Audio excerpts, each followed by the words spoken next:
Nicole Smith from Blood and Iron Martial Arts, and today we're going to bring you another episode of Klausen's Sagas. Today's episode, we're going to have a look at something that's a little dear to my heart, and that would be shield maidens. So, Mikkel, what is a shield maiden? A shield maiden would be a woman that's temporarily leaving her social sphere, so the social sphere of women being in the household, raising children, looking after the farm or store, whatever it may be, while the man is away raiding, generally. And prior to marriage, they may transgress that social sphere and take up martial practice alongside men. I mean, how common were they?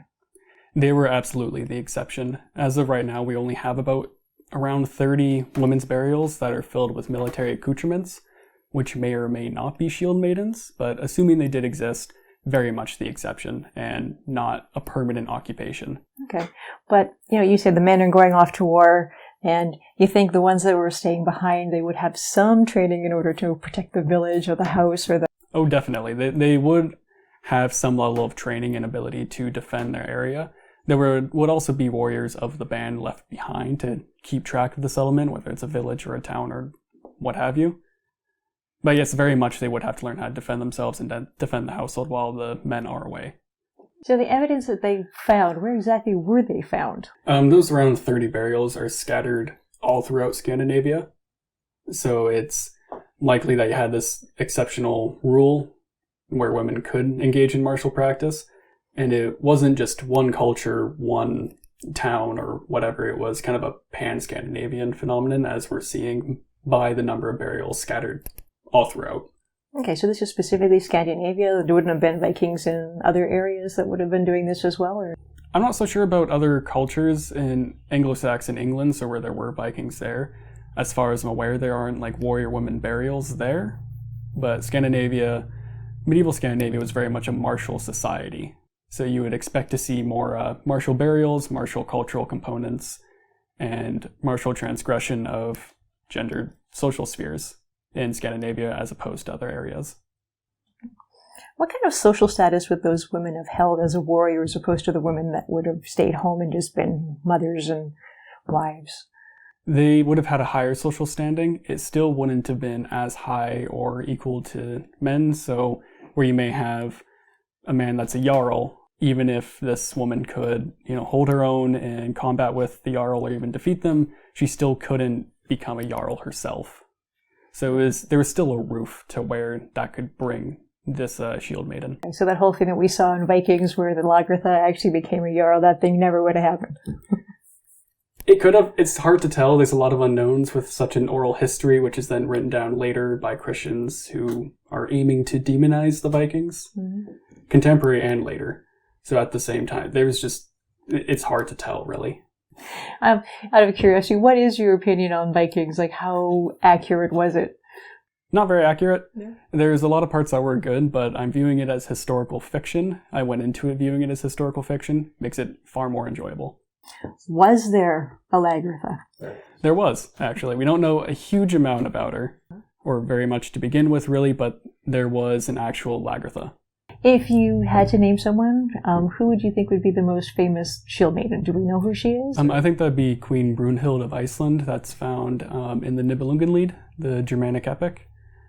She's taller, stronger than all the men. Every suitor that comes by to try and marry her, she challenges to various martial games. And she kills every single one of them up until King Gunther comes along. And she's no longer a shield maiden, she's a queen, which brings us back to it was a temporary role for women to be a shield maiden. So it wasn't a career move, it was just something they did for a short period of time, and then they went to the settle down, let's have kids.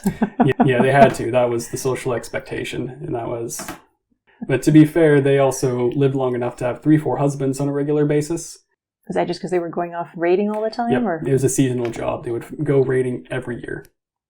Unless you got lucky, or you were ill, or you just decided that you would rather not go to Valhalla. Then you could just stay home, live till you're old and die. That was not really looked upon very highly, was it? It was very frowned upon. Then you're also taking up the resources of your kids, and they're not going to be very happy about it either. The shield maidens, would they have used the same weapons as men, or would they have something special?